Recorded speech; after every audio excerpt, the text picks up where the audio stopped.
ಓಂ ಶ್ರೀ ಗುರು ಬಸವಲಿಂಗಾಯ ನಮಃ. ಸುಖವೊಂದು ಕೋಟ್ಯಾನ ಕೋಟಿ ಬಂದಲ್ಲಿ ಬಸವಣ್ಣನ ನೆನೆಯುವೆ, ದುಃಖವೊಂದು ಕೋಟ್ಯಾನ ಕೋಟಿ ಬಂದಲ್ಲಿ ಬಸವಣ್ಣನ ನೆನೆಯುವೆ. ಲಿಂಗಾರ್ಚನೆಯ ಮಾಡುವಲ್ಲಿ ಬಸವಣ್ಣನ ನೆನೆಯುವೆ, ಜಂಗಮಾರ್ಚನೆಯ ಮಾಡುವಲ್ಲಿ ಬಸವಣ್ಣನ ನೆನೆಯುವೆ. ಬಸವಣ್ಣ ನೆನೆಯುವೆ.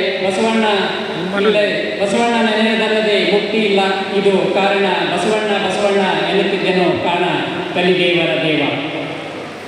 ವಿಶ್ವಗುರು ಜಗಜ್ಯೋತಿ ಸಾಂಸ್ಕೃತಿಕ ನಾಯಕರು, ಸ್ತ್ರೀಕುಲ ಉದ್ಧಾರಕರು, ಸರ್ವರಿಗೆ ಸಮಪಾಲು, ಸರ್ವರಿಗೆ ಸಮಬಾಳು ಕಲ್ಪಿಸಿಕೊಟ್ಟಿರುವಂಥ ಜಗಜ್ಯೋತಿ ಬಸವಣ್ಣನವರ ಶ್ರೀಚರಣಕ್ಕೆ ವಂದಿಸುತ್ತಾ ಇವತ್ತಿನ ಈ 3ನೇ ಬಸವ ಉತ್ಸವ ಎಡೆ ದೊರೆನಾಡು ರಾಯಚೂರಿನಲ್ಲಿ 3ನೇ ಈ ಬಸವ ಉತ್ಸವದ ಮುಂಜಾನೆಯ ಗೋಷ್ಠಿಯಲ್ಲಿ ಬಹಳ ಅದ್ಭುತವಾದಂಥ ವಿಚಾರಗಳನ್ನು ಇಲ್ಲಿ ವ್ಯಕ್ತವಾದವು. ವೇದಿಕೆ ಮೇಲಿರುವ ಎಲ್ಲ ಪೂಜ್ಯ ಹಾಗೂ ಅತಿಥಿ ಗಣ್ಯರು ಬಹಳ ಅದ್ಭುತವಾದಂಥ, ಬಹಳ ಅಮೂಲ್ಯವಾದಂಥ ಮಾತುಗಳನ್ನು ಇಲ್ಲಿ ಮಾತಾಡಿದರು. ಹಾಗಾಗಿ ಆ ಎಲ್ಲ 1ನೇ ಗೋಷ್ಠಿ ಬಹಳ ಅದ್ಭುತವಾಗಿ ಯಶಸ್ವಿಯಾಗಿ ಕೊನೆಗೊಂಡು ಇದೀಗ 2ನೇ ವೇದಿಕೆ ಇಲ್ಲಿ ಯುವ ಗೋಷ್ಠಿ ಅಂತ ಸಜ್ಜಾಗಿದೆ. ಇವತ್ತಿನ ಈ ಯುವ ಗೋಷ್ಠಿಯ ವೇದಿಕೆಯಲ್ಲಿ ಆಸೀನರಾಗಿರುವಂಥ ಎಲ್ಲ ಪೂಜ್ಯರ ಶ್ರೀಚರಣಕ್ಕೆ ವಂದಿಸಿ, ವೇದಿಕೆ ಮೇಲೆ ಆಸೀನರಾಗಿರುವಂಥ ಎಲ್ಲ ಯುವ ಶರಣ ಹಾಗೂ ಶರಣೀಯರ ಅನಂತ ಶರಣಾರ್ಥಿಗಳನ್ನು ಸಲ್ಲಿಸಿ, ವೇದಿಕೆಯ ಮುಂಭಾಗದಲ್ಲಿ ಆಸೀನರಾಗಿರುವ ತಮ್ಮೆಲ್ಲ ಚರಣಕ್ಕೂ ಕೂಡ ಶರಣಾರ್ಥಿಗಳನ್ನು ಸಲ್ಲಿಸುತ್ತೇನೆ. ಇದೀಗ ನಾವು ಇಲ್ಲಿವರೆಗೆ ಮುಂಜಾನೆ ಗೋಷ್ಠಿ ಆಯಿತು, ಇನ್ಯಾವುದೇ ಉತ್ಸವಗಳಲ್ಲಿ, ಯಾವುದೇ ಸಮಾವೇಶಗಳಲ್ಲಿ ನಾವೆಲ್ಲ ಕೇಳ್ತಾ ಇದ್ದೀವಿ ಅಷ್ಟೇ, ಅನುಭವಗಳನ್ನು ಕೇಳ್ತಾ ಇದ್ದೀವಿ, ಎಲ್ಲ ಶರಣರ ಬಗ್ಗೆ ಎಲ್ಲ ಹೇಳ್ತಾ ಇದ್ದೀವಿ, ವಚನಗಳು ಓದ್ತಾ ಇದ್ದೀವಿ. ಕೇಳೋದಂತೂ ಬಹಳ ಆಗಿದೆ, ಅದರ ಆಚರಣೆ ಬಹಳ ಕಡಿಮೆ ಇದೆ. ನಾವು ಇದೀಗ ಕೇಳೋದು ಮುಗಿತು, ಈಗ ಆಚರಣೆ ಮಾಡಬೇಕಾಗಿದೆ. ಆಚರಣೆಗೆ ನಾವೆಲ್ಲರೂ ಒತ್ತು ಕೊಡಬೇಕಾಗಿದೆ. ಆಚರಣೆಯಲ್ಲಿ ನಾವು ಭಾಳ ಕಡಿಮೆ ಹಿಂದೆ ಇದ್ದೀವಿ. ಯಾಕಂದ್ರೆ ನಾವಿಲ್ಲಿ ವೇದಿಕೆ ಮೇಲೆ ಬಂದು ವಚನ ಹೇಳ್ತಾ ಇದ್ದೀವಿ, ಆ ವಚನ ತಕ್ಕ ನಾವೇ ನಡೀತಾ ಇಲ್ಲ. ಯಾಕಂದ್ರೆ ಅದು ನಾವು ಅನುಭವಿಸಿದ್ದೀವಿ. ವೇದಿಕೆ ಮೇಲೆ ಬಂದು ಕಲ್ಲು ದೇವರು ದೇವರಲ್ಲ ಅಂತ ಹೇಳ್ತಾರೆ. ಅದೇ ಅವ್ರ ಮನೆ ತುಂಬ ಹೋದ್ರೆ ಮನೆ ತುಂಬ ದೇವರು ಇರ್ತಾವೆ. ಅಂಥ ಶರಣರನ್ನು ಡೂಪ್ಲಿಕೇಟ್ ಬಸವ ಭಕ್ತರನ್ನು ನಾನು ಕಣ್ಣಾರೆ ಕಂಡಿದ್ದೀನಿ. ಅದಕ್ಕಾಗಿ ಇವತ್ತು ಒರಿಜಿನಲ್ ಬಸವ ಭಕ್ತರ ತಯಾರು ಮಾಡುವಂಥದ್ದಿದೆ. ಹಾಗಾಗಿ ಅದು ಅಲ್ಲದೆ ಇನ್ನೊಂದು ವಿಚಾರ ಏನಾಗ್ತಾ ಇದೆ ಅಂದ್ರೆ, ನಾವು ಬಸವ ಭಕ್ತರು ಏನು ಮಾಡ್ತಾ ಇದ್ದೀವಿ ಅಂದ್ರೆ, ನಮ್ಮ ಚನ್ನಬಸವಾನಂದ ಸ್ವಾಮೀಜಿಯವರು ಕೆಲವರು ಭಕ್ತರು, ಬಸವಪ್ರಭು ಸ್ವಾಮೀಜಿಯವರು ಕೆಲವರು ಭಕ್ತರು, ಆಮೇಲೆ ಬಸವಲಿಂಗ ಪಟ್ಟದೇವರು ಕೆಲವರು ಭಕ್ತರು, ಮತ್ತು ಕೆಲವರು ಎಲ್ಲ ನಮ್ಮ ಪೂಜ್ಯರ ಕೆಲವರು ಭಕ್ತರ ನಾವು ಅಲಗಲಾಗಿದ್ದೀವಿ. ಆದರೆ ಎಲ್ಲರೂ ಕೂಡ ಒಂದೇ ಕಾರ್ಯಕ್ರಮಕ್ಕೆ ಬರೋದು ನಾನು ಭಾಳ ವಿರಳ ನೋಡ್ತಾ ಇದ್ದೀನಿ. ಯಾಕಂದ್ರೆ ಕಲ್ಯಾಣದ ಪರವಾಗಿ ಕೆಲವರು ಬರ್ತಾರೆ, ಮತ್ತು ಅಲ್ಲಿ ಬಂದವರು ನಮ್ಮ ಅನುಭವ ಮಂಟಪ ಉತ್ಸವಕ್ಕೆ ಬರಲ್ಲ, ಅಲ್ಲಿ ಬಂದವರು ಮತ್ತೊಂದು ಕಾರ್ಯಕ್ರಮಕ್ಕೆ ಬರಲ್ಲ. ಹಾಗಾಗಿ ನಾನು 2017ರಲ್ಲಿ ಬಸವ ತತ್ವಕ್ಕೆ ಬಂದಿದ ಮೇಲೆ ಎಲ್ಲ ಪೂಜ್ಯರು, ನಾನು ಬಸವಪ್ರಭು ಸ್ವಾಮಿಯವ್ರ ಜೊತೆಗೆ ಇರ್ತೀನಿ, ಬಸವಲಿಂಗ ಪಟ್ಟದೇವ್ರ ಕಾರ್ಯಕ್ರಮದಲ್ಲಿ ಇರ್ತೀನಿ, ಗಂಗಾಂಬಿಕಾಕ್ಕವ್ರ ಕಾರ್ಯಕ್ರಮದಲ್ಲಿ ಇರ್ತೀನಿ, ಎಲ್ಲಿ ಬಸವ ತತ್ವ ಅಲ್ಲಿ ನಾನು ಇರ್ತೀನಿ. ಭಾಳ ಜನ ಕೇಳ್ತಾರೆ, ನೀವು ಎಲ್ಲ ಕಡೆ ಇರ್ತೀರಲ್ರಿ ಅಂತ. ನಾನು ಎಲ್ಲ ಕಡೆ ಇರ್ತೀನಿ, ಎಲ್ಲಿ ಬಸವ ತತ್ವ ಎಲ್ಲಿ ಬಸವಣ್ಣ ನಾನು ಇರ್ತೀನಿ ಅಂತ ಹೇಳ್ತೀನಿ. ಹಾಗಾಗಿ ನಾವು ಎಲ್ಲ ಪೂಜ್ಯರ ಏನು ಭಕ್ತರಿದ್ದೀವಿ, ಒಂದಾದಾಗ ಎಲ್ಲರೂ ಬಸವ ಭಕ್ತರಾದಾಗ ಬಸವ ತತ್ವ ಬೆಳೀತು. ಹಾಗಾಗಿ ನಾವೆಲ್ಲರೂ ಏನದ ಇವತ್ತು ಒಂದಾಗಿ ಇವತ್ತು ಬಸವ ತತ್ವ ಬೆಳೆಸಲಿಕ್ಕೆ ಏನದಂದ್ರೆ ನಾವು ಭಾಳಷ್ಟು ಶ್ರಮ ಪಡಬೇಕಾಗ್ಯದ. ಈಗ ಭಾಳಷ್ಟು ಕೂತು ಬಂದಿದೆ, ನೀವೆಲ್ಲ ಮೊನ್ನೆ ನೋಡಿದಿರಿ. ನಮ್ಮ ಒಂದೇನು ಮೊನ್ನೆ ಕನ್ನೇರಿ ಸ್ವಾಮಿಗಳ ವಿಚಾರದಲ್ಲಿ ನೀವೆಲ್ಲ ನೋಡಿದಿರಿ. ಬಸವಪ್ರಭು ಸ್ವಾಮೀಜಿಯವರು ನಾವು ಭಾಳಷ್ಟು ಬೀದರ್ ಜಿಲ್ಲೆಯಲ್ಲಿ, ಬೀದರ್ನಲ್ಲಿ, ಬಸವ ಕಲ್ಯಾಣದಲ್ಲಿ, ಮನೆಯಲ್ಲಿ, ಹಳ್ಳಿಯಲ್ಲಿ ಮೀಟಿಂಗ್ ಮಾಡಿ ಏನು ಹೋರಾಟ ಮಾಡಬೇಕಿತ್ತು, ಆ ಹೋರಾಟಕ್ಕೆ ನಾವು ಸಜ್ಜಾಗಿದ್ದೀವಿ. ಕಾರಣಾಂತರಗಳಿಂದ ಆ ಹೋರಾಟ ನಿಂತು ಹೋಯಿತು. ನನಗೆ ಅನಿಸ್ತದ, ನಾನು ಮೊದಲು ದೂರದಿಂದ ನೋಡ್ತಾ ಇದ್ದೀನಿ, ಕಲ್ಯಾಣ ಪರ್ವ ಸಮೀಪ ಹೋಗಿ ನೋಡ್ತಾ ಇದ್ದೀನಿ. 2017 ನಂತರ ಈಗ ಒಂದು 3-4 ವರ್ಷದಿಂದ ನಾನು ನೋಡ್ತಾ ಇದ್ದೀನಿ.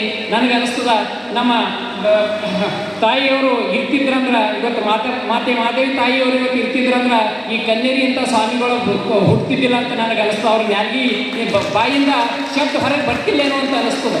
ಯಾಕಂದ್ರೆ ಅವರಷ್ಟು ಕಠೋರ ಮತ್ತು ಅವರಷ್ಟು ಶಕ್ತಿಯುತವಾದಂಥ ಮೌಲ್ಯಯುತವಾದಂಥ ಮಾತುಗಳನ್ನು ಆಡೋರು ಬಹಳಷ್ಟು ಕಡಿಮೆ ಅದಾರ. ಅದಕ್ಕಾಗಿ ಅವರು ಎಲ್ಲಿ ನಾವು ಯಾರ ವಿರುದ್ಧ ಮಾತಾಡಿದ್ರೆ ನಮ್ಮ ಮಠಕ್ಕೆ, ನಮ್ಮ ಸಂಸ್ಥೆಗಳಿಗೆ ಮತ್ತೇನು ನಮಗೆ ಏನು ಧಕ್ಕೆ ಬರ್ತದೋ ಅಂತ ಅಂಜಿಕೆಯಿಂದ ಹೇಳ್ತಾ ಇಲ್ಲ. ಆದರೆ ನಾನು ಮಾತಾಜಿಯವರ ಕೆಲವೊಂದು ಪ್ರವಚನಗಳನ್ನು ಕೇಳಿದ್ದೀನಿ. ಅವರು ಇದ್ದಿದ್ರಿಗೆ ಗೊತ್ತೇನಾದ್ರೆ ಇನ್ನೂ ಒಂದು 10 ವರ್ಷ ಅವ್ರು ಇರಬೇಕಿತ್ತು, ಬಹಳಷ್ಟು ಬಸವ ತತ್ವ ಇನ್ನೂ ಬೆಳಕಿತ್ತು ಅಂತ ನನಗೆ ಅನ್ನಿಸ್ತದ. ಹಾಗಾಗಿ ನಾವೆಲ್ಲರೂ ಇವತ್ತ ಅಲ್ಲಿ ಇಲ್ಲಿ ಗುಡಿ ಗುಂಡಾರಗಳಲ್ಲಿ ಹೋಗಿ ಅಲ್ಲಿ ಇಲ್ಲಿ ನಾವು ಏನದ ಅರ್ಚನೆ ಮತ್ತೆ ಅಭಿಷೇಕ ಹೋಮ ಹವನ ಮಾಡೋದ್ರಲ್ಲಿ ನಾವು ಬ್ಯುಸಿಯಾಗಿದ್ದೀವಿ. ಇವತ್ತು ಬಸವ ಉತ್ಸವದಲ್ಲಿ ನಾವೇ ಇರ್ತೀವಿ ಮತ್ತು ಗಣೇಶ ಮೆರವಣಿಗೆಯಲ್ಲಿ ಕೂಡ ನಾವೇ ಇರ್ತೀವಿ. ಅದನ್ನು ಬಿಟ್ಟು ಇವತ್ತು ಕಟ್ಟರ ಬಸವ ತತ್ವ ವಚನಗಳನ್ನು ಓದಿ ತಿಳ್ಕೊಂಡು ನಾನು 2017 ಇಸ್ವಿಯಲ್ಲಿ ಇದರ ಹಿಂದೆ ನಾನು ಕೂಡ ಹನುಮಂತಿಯವ್ರ ಭಕ್ತ ಇದ್ದೀನಿ. ಮುಂಜಾನೆ ಎದ್ದ ಕೂಡಲೇ ಹನುಮಂತಿಯವರಿಗೆ ನಾನು ಸ್ನಾನ ಮಾಡಿ ಹೋಗಿ ನೀರು ಹಾಕಿ ಬರೋದೇ ಬಾಯ್ದಾಗ ನೀರು ಹಾಕ್ತಿದ್ದಿಲ್ಲ. ಆದರೆ 2017ರಲ್ಲಿ ಒಂದು ನಮ್ಮ ನಿಜಗುಣಾನಂದ ಸ್ವಾಮೀಜಿಯವರ ಬಸವ ಕಲ್ಯಾಣದಲ್ಲಿ 1 ತಿಂಗಳ ಪ್ರವಚನ ಇತ್ತು. ಅದು 3ನೇ ದಿನದ ಪ್ರವಚನದಲ್ಲಿ ಅವರು ಕಲ್ಲು ನಾಗರ ಕಂಡರೆ ಹಾಲಿರುವರಯ್ಯ, ದಿಟ್ಟದ ನಾಗರ ಕಂಡರೆ ಕೊಲ್ಲೆಂಬುವರಯ್ಯ, ಈ ವಚನದ ಮೇಲೆ ಅವರು ಬಿಡಿಸಿ ಹೇಳ್ತಾ ಇದ್ದರು. ಆ ವಚನ ಮೇಲೆ ಒಂದು ಪರಿಣಾಮ ಆಗಿ ನಾವು ಮನೆಯಲ್ಲಿ ಗಂಡ ಹೆಂಡತಿ ಕೂತು ವಿಚಾರ ಮಾಡಿ ನಾವು ಏನಿದು ತಪ್ಪು ದಾರಿ ಹೋಗ್ತಾ ಇದ್ದೇವಲ್ಲ, ಮನೆ ತುಂಬ ಛತ್ತೀಸ್ಕೋಟಿ ದೇವರಿಗೆ ನಾವು ಪೂಜಿಸ್ತಾ ಇದ್ದೇವಲ್ಲ, ಇದು ಯಾವುದು ದೇವರು ಬೇಡ ಅಂತ ಅವತ್ತೇ ನಿರ್ಧಾರ ಮಾಡಿ ನಾವು ಆ ದೇವರುಗಳನ್ನ ನಮ್ಮ ಗಂಗಾಂಬಿಕಾಕ್ಕೆ ಅವರು ಜೋಳಿಗೆಯಲ್ಲಿ ಹಾಕಿ ಇವತ್ತು 2017ರಿಂದ ಆ ಗುಡಿ ಮುಂದಿನ ಹೋಗಲ್ಲ. ನಾನು ಹಿಂದಿನ ಅದು ಬಿಟ್ಟು ವಿಚಾರ ಮುಂದಿನ ಕೂಡ ನಾನು ಹೋಗಲ್ಲ. ಆದರೂ ಕೂಡ ಅಲ್ಲಿ ಹೋಗಿ ನಾವು ಮೊದಲು ಏನು ಮಾಡ್ತೀವಿ, ಗಾಡಿನ ಹೋಗಿ ಹಿಂಗೆ ಮಾಡೋದು ಅವೆಲ್ಲ ಬಿಟ್ಟಿದ್ದೇವೆ. ಏನು ಇಲ್ಲಿ ಅವು ಯಾವ ನಮಗೆ ನೆನಪೇ ಬರಲ್ಲ. ಗುಡಿನೇ ಕಾಣಿಸಲ್ಲ. ನಮಗೆ ಏನು ಕಾಣಿಸ್ತದ? ಶ್ರೀಕೃಷ್ಣಲಿಂಗ. ಮುಂಜಾನೆ 10 ಗಂಟೆ ಗೆದ್ದು ಕೂಡಲೇ ಇಷ್ಟಲಿಂಗ ಪೂಜೆ ಮಾಡಿ ನಾವು ಹೊರಗೆ ಹೋದೆವು ಅಂದರೆ ಯಾವ ಅಪಮರ್ತಗಳು ನಮಗೆ ಬರಲ್ಲ, ಯಾವೇ ದುರ್ಘಟನೆಗಳು ಆಗಲ್ಲ. ಅಂಥ ದುರ್ಘಟನೆ ಆದಂಥ ಒಂದು ಅಪ್ಪವ್ರು ಹೇಳಂತ ಹೇಳಿದ್ರೆ ಒಂದು ಸಣ್ಣ ನನಗೆ ಆಗಿದಂಥ ಒಂದು ಘಟನೆಯಿಂದ ನಾನು ಹೊರಗೆ ಬಂದೀನಿ. ಅದು ಒಂದು ಸಣ್ಣ ಘಟನೆ ಹೇಳಿ ನನ್ನ ಮಾತು ಮುಗಿಸ್ತೀನಿ. ಒಂದು 2 ನಿಮಿಷದಲ್ಲಿ ಹೇಳ್ತೀನಿ. ನೀವೆಲ್ಲ ಕೇಳಿದ್ರಿ ಕರೋನಾ ನಿಮ್ಮೆಲ್ಲರಿಗೂ ಗೊತ್ತದ. ಎಂಥ ಮಹಾಮಾರಿ ಕರೋನಾ ಅಂತಂದ್ರೆ ಅದು ಇವತ್ತ ಕೇಳ್ಕೊಂಡ್ರೆ ನಮಗೆ ಹೆದರಿಕೆ ಆಗ್ತದೆ. ಅದು 2002ನೇ ವೇವ್ ಅಂತ ಏನು ಬಂದಿತ್ತು, ಅದು 2ನೇ ವೇವ್ ಬಂದಾಗ ನನಗೂ ಕೂಡ ಒಂದು ಸ್ವಲ್ಪ ಸಂಜೆ ಹೊತ್ತಿಗೆ ಜ್ವರ ಮತ್ತು ನೆಗಡಿ ಬಂತು. ಗೌರ್ಮೆಂಟ್ ಹಾಸ್ಪಿಟಲ್ಗೆ ಹೋಗಿ ಚೆಕ್ ಮಾಡ್ಕೊಂಡ ಪಾಸಿಟಿವ್ ಬಂತು. ಒಂದು 7 ದಿನದ ಟ್ಯಾಬ್ಲೆಟ್ಸ್ ಕೊಟ್ಟು ಮನೆಗೆ ಕಳಿಸಿದ್ರು. ಮನೆಯಲ್ಲಿ ಹೋಮ್ ಕ್ವಾರಂಟೈನ್ ಮಾಡಿರಿ, ಇಲ್ಲಿ ಹಾಸ್ಪಿಟಲ್ನಲ್ಲಿ ಜಾಗ ಇಲ್ಲ ಅಂತ ಮನೆಗೆ ಕಳಿಸಿದ್ರು. ಆವಾಗ ಒಂದು 2-3 ದಿವಸ ನಾನು ಮನೆಯಲ್ಲಿ ಟ್ಯಾಬ್ಲೆಟ್ಸ್ ತೊಗೊಂಡು ಆರಾಮಾಗಿದ್ದೆ. ಒಂದು ದಿವಸ ಸಂಜೆ ನಮ್ಮ ಫ್ರೆಂಡ್ ಫೋನ್ ಮಾಡಿದ್ರು, ಸಂಗಮೇಶ್ ಬಸವಕಲ್ಯಾಣ ತಾಲೂಕದಲ್ಲಿ ಇವತ್ತು 35 ಜನ ಹೋದರು ಅಂತ.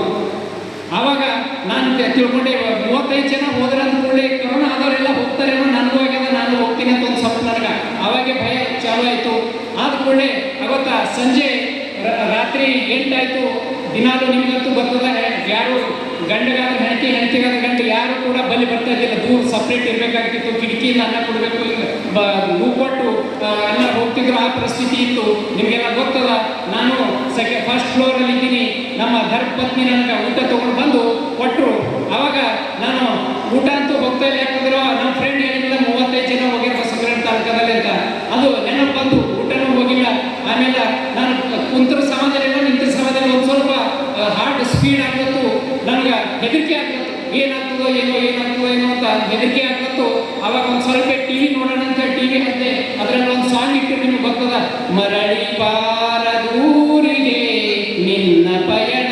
ಅದು ಅಲ್ಲ, TV ಬಟನ್ ಹೊಡೆದುಕೊಂಡೆ ಆ ಸಾಂಗ್ ರೆಡಿ ಚಾಲು ಇರ್ತದೆ. ಆ TVನೂ ಬಂದ್ ಮಾಡಿದೆ. ಏನು ಕುಂತ್ರ ಸಮಾಧಾನ ನಿಂತ ಸಮಾಧಾನ ಏನು ಮಾಡಬೇಕು? ಆವಾಗ ರಾತ್ರಿ ಹೆಂಗೋ 10, 12, 1 ಗಂಟೆ ತನಕ ನಾನು ತಾಳ್ದೆ. 2 ಗಂಟೆಗೆ ನನಗೆ ಶ್ವಾಸ ಒಕ್ಕಸ್ಲಿಕ್ಕೆ ತಯಾರಾಯ್ತು. ಶ್ವಾಸ ಒಳಗೆ ಹೋಗಿ ಶ್ವಾಸ ಹೊರಗೆ ಬರ್ಲಿಕ್ಕೆ ಕಷ್ಟ ಆಗ್ಲತ್ತು. ಹೊರಗೆ ಬಂದ ಶ್ವಾಸ ಒಳಗೆ ಹೋಗ್ಲಿಕ್ಕೆ ಕಷ್ಟ ಆಗ್ಲತ್ತು. ಆವಾಗ ನಾನು ನಮ್ಮ ಮಿಸಸ್ ಫೋನ್ ಮಾಡಿ ಮೇಲ್ಗಡೆ ಕರೆದೆ, ನನಗೀಗ ಶ್ವಾಸಕ್ಕೆ ತಕ್ಲೀಫ್ ಆಗ್ತಾ ಇದೆ, ಸ್ವಲ್ಪ ಎಲ್ಲಾದರೂ ಹಾಸ್ಪಿಟಲ್ಗೆ ಹೋಗಲೇಬೇಕು, ಆ ಹಾಸ್ಪಿಟಲ್ಗೆ ಏನಾದರೂ ಇಂತಜಾಮ್ ಮಾಡಿ ಅಂತ ಹೇಳಿದಾಗ ನಾನು ಗುಲ್ಬರ್ಗಕ್ಕೆ ನಮ್ಮ ಸಡ್ಕೂರು ಇರ್ತಾರೆ, ಅವ್ರಿಗೆ ಫೋನ್ ಮಾಡಿ ಕೇಳಿದೀನಿ ಯಾವ ಹಾಸ್ಪಿಟಲಲ್ಲೂ ಅಲ್ಲೂ ಜಾಗ ಇಲ್ಲ. ನಮ್ಮ ಮಾಮನ ಮಗ ಒಬ್ಬರು ಸೋದರ ಮಾವನ ಮಗ 2 ದಿವಸದ ಹಿಂದೆ ಹೈದರಾಬಾದ್ ಹಾಸ್ಪಿಟಲಲ್ಲಿ ಅಡ್ಮಿಟ್ ಆಗಿದ್ರು ಇದೇ ಕರೋನಾಕ್ಕಾಗಿ. ಅವ್ರಿಗೆ ಫೋನ್ ಹಚ್ಚಿದ್ವಿ. ಅವ್ರು ಹೇಳಿದ್ರು, ಇವ್ರಿ ನಾವು ಕಂಪೌಂಡಲ್ಲಿ ಏನು ಪಾರ್ಕಿಂಗಲ್ಲಿ 2 ದಿವಸ ನಾವು ಟ್ರೀಟ್ಮೆಂಟ್ ತೊಗೊಂಡು ಇವತ್ತು ಹೋಗಿ ವಾರ್ಡಿಗೆ ಶಿಫ್ಟ್ ಆಗಿದ್ದೀವಿ. ಇಲ್ಲಂತೂ ಜಾಗ ಇಲ್ಲ, ಇವತ್ತು ಅಲ್ಲಿ ಪಾರ್ಕಿಂಗಲ್ಲೂ ಜಾಗ ಇಲ್ಲ ಅಂತ ಹೇಳಿದ್ರು. ಈ ಥರ ನೀವೆಲ್ಲ ಸುದ್ದಿ ಕೇಳಿದ್ದೀವಿ. ಬಹಳಷ್ಟು ಎಲ್ಲ ಕಡೆ ಹಾಸ್ಪಿಟಲ್ಗಳು ಫುಲ್ ಆಕ್ಸಿಜನ್ ಸಿಗ್ತಾ ಇದ್ದೀರಾ. ಅಂಥ ಸಮಯದಲ್ಲಿ ನನಗೆ ಲಾಸ್ಟ್ ಒಂದು ನಮ್ಮ ಬಸವಕಲ್ಯಾಣ ಗೌರ್ಮೆಂಟ್ ಹಾಸ್ಪಿಟಲಲ್ಲಿ ಏನಾದರೂ ಸಿಗ್ಬೋದು ಅಂತ ನಮ್ಮ ಒಬ್ಬರು MLA PA ನಮ್ಮ ಫ್ರೆಂಡ್ ಇದ್ರು. ಅವ್ರಿಗೆ ಫೋನ್ ಹಚ್ಚಿ ಕೇಳಿದೆ, ಸರ್ ನನಗೆ ಹೀಗೆ ಆಗ್ತಾ ಇದೆ ಅಂತ. ನಾನು ವೈದ್ಯಕಾರಿಗೆ ಮಾತಾಡಿ ಹೇಳ್ತೀನಿ, ಒಂದು 2 ನಿಮಿಷ ತಡೀರಿ ಅಂತ ಹೇಳಿದ್ರು. ಅವ್ರು ಫೋನ್ ಮಾಡಿ ರಿಟರ್ನ್ ನನಗೆ ಫೋನ್ ಮಾಡಿದ್ರು, ನೀವು ಆಕ್ಸಿಜನ್ ಇಲ್ಲ, ಸಿಲಿಂಡರ್ ಇಲ್ಲ. ನೀವು 6 ಗಂಟೆಗೆ ಬಂದ್ರೆ ನಮ್ಮ ಗೌರ್ಮೆಂಟ್ ಹಾಸ್ಪಿಟಲಲ್ಲಿ ಏನಾದರೂ ವ್ಯವಸ್ಥೆ ಆಗ್ಬೋದು, 6 ಗಂಟೆವರೆಗೆ ವೇಟ್ ಮಾಡೋಕ್ಕೆ ಹೇಳೋದು. ಆವಾಗ 2 ಗಂಟೆ ಸಮಯ ಆಗಿತ್ತು. ನಾನು ಅಂದೆ 6 ಗಂಟೆ ಅಂದರೆ ಇನ್ನೂ 3-4 ತಾಸಂತೂ ಇದು ಬದುಕಲಿಕ್ಕೆ ಸಾಧ್ಯನೇ ಇಲ್ಲ, ನಾನಂತೂ ಈಗ ಹೋಗ್ಬಿಡ್ತೀನಿ, ಮುಗಿತು ನನ್ನ ಕತೆ ಅಂತ ಹೇಳ್ದ. ಅವರು ಗೌರ್ಮೆಂಟ್ ಹಾಸ್ಪಿಟಲಲ್ಲೂ ಜಾಗ ಇಲ್ಲ, ಎಲ್ಲ ಹಾಸ್ಪಿಟಲ್ ಫುಲ್ ಅಂದಾಗ ನಂದು ಹಾರ್ಟ್ ಇನ್ನೂ ಸ್ಪೀಡ್ ಆಯ್ತು ರೀ. ಈಟು ಸ್ಪೀಡ್ ಆಯಿತು, ಮೈ ತುಂಬ ಎಲ್ಲ ನೀರು ಬೇವರು, ಮುಖ ಎಲ್ಲ ಬೇವರು. ಅವಾಗ ನಮ್ಮ ಧರ್ಮ ಪತ್ನಿ ನೋಡಿ ಹೆದರ್ಕೊತಾಡಂತ ನಾನು ನನಗೆ ಸ್ವಲ್ಪ ಆರಾಮಾಗಿದೆ, ನಿಮ್ಮ ಕೆಳಗಡೆ ಹೋಗಿ ನಾನು ಮಲಗ್ತೀನಂತ ನಮ್ಮ ಧರ್ಮ ಪತ್ನಿ ನನ್ನ ಮನೆ ಮೇಲ್ಗಡೆಯಿಂದ ಕೆಳಗೆ ಕಳಿಸಿದ ಕೂಡಲೇ ನಾನಂದ ಈ ಸಾಯೋದಂತೂ ನಿಶ್ಚಿತ, ಬದುಕಲಿಕ್ಕಂತೂ ಸಾಧ್ಯ ಇಲ್ಲ, ಸಾಯೋದು ನಿಶ್ಚಿತ. ಅದಕ್ಕಾಗಿ ನಾನು ಲಿಂಗ ವೀಕ್ಷಣೆ ಮಾಡುತ್ತಾ ಯಾಕೆ ಲಿಂಗೈಕ್ಯ ಆಗಬಾರ್ದು ಅಂಥೇಳಿ ಹೊರಗಡೆಯಿಂದ ಲಿಂಗ ತೆಗ್ದೀನಿ. ನಿಮಗೆ ಹೇಳ್ತೀನಿ, ನಾನು 15 ನಿಮಿಷ ಅಷ್ಟೇ ಆ ಲಿಂಗಕ್ಕೆ ನೋಡಿನಿ, ಅದ್ರ ಮುಂದೆ ಏನಾಗುತ್ತೆ ನನಗೆ ಗೊತ್ತಿಲ್ಲ. 15 ನಿಮಿಷ ಲಿಂಗಕ್ಕೆ ನೋಡಿನಿ. ಅದಾದ ನಂತರ 15 ನಿಮಿಷ ನಂತರ ನಾನು ಪ್ರಜ್ಞೆಗೆ ಹೋಗಿದೆ. ಪ್ರಜ್ಞೆ ಹೋಗಿ ವಾಪಸ್ ಪ್ರಜ್ಞೆ ಬಂದಿದೆ, ಯಾವಾಗ ಬಂದಿದೆ ಅದು ನನಗೆ ಗೊತ್ತಿಲ್ಲ. ನಾನು ಪ್ರಜ್ಞೆ ಬಂದಾಗ ನಾನು ಮೈ ಮೇಲೆ ನೋಡ್ತೀನಿ, ಯಾರೋ ಒಂದು ಬಕೆಟ್ಲಿಂತ ನೀರು ಹಾಕಿದಾರೇನೋ, ಮೈಯೆಲ್ಲ ತೊಯ್ದಿದೆ, ಬಟ್ಟೆಗಳು ತೊಯ್ದಿದೆ, ತಲೆಯಿಂದ ನೀರು ಸೋರ್ತಾ ಇದೆ. ನೀವು ಸಣ್ಣ ಮಕ್ಕಳಿಗೆ ನೀರು ಹಾಕಿದ್ರೆ ಆಯಾಗ ಮಲಗ್ತಾರಲ್ಲ ಆ ಥರ ನನಗೆ ನಿದ್ದೆ ಬರ್ತಾ ಇತ್ತು. ಎಲ್ಲ ಮೈಯಲ್ಲಿ ಯಾವುದೇ ರೋಗ ಇಲ್ಲ, ನನಗೆ ಕೊರೋನಾ ಕೂಡ ನನಗೆ ನೆನಪು ಹೋಗಿದೆ. ಆವಾಗ ನಾನು ಆ ಲಿಂಗ ಗದಿಯಲ್ಲಿ ಇಟ್ಕೊಳ್ಳೋಕ್ಕೂ ನನಗೆ ಸಮಯ ಇದ್ದಿಲ್ಲ. ನಾನು ತೆಲುಗು ಕೆಟ್ಟು ಮಲ್ಲಿಗೆ ಮುಂಜಾನೆ 8 ಗಂಟೆಗೆ ಇದ್ದೀನಿ, ಯಾವ ಕರೋನೂ ಇಲ್ಲ, ಏನೂ ಇಲ್ಲ, ಹೆಂಗಿತ್ತು ಹಂಗೆ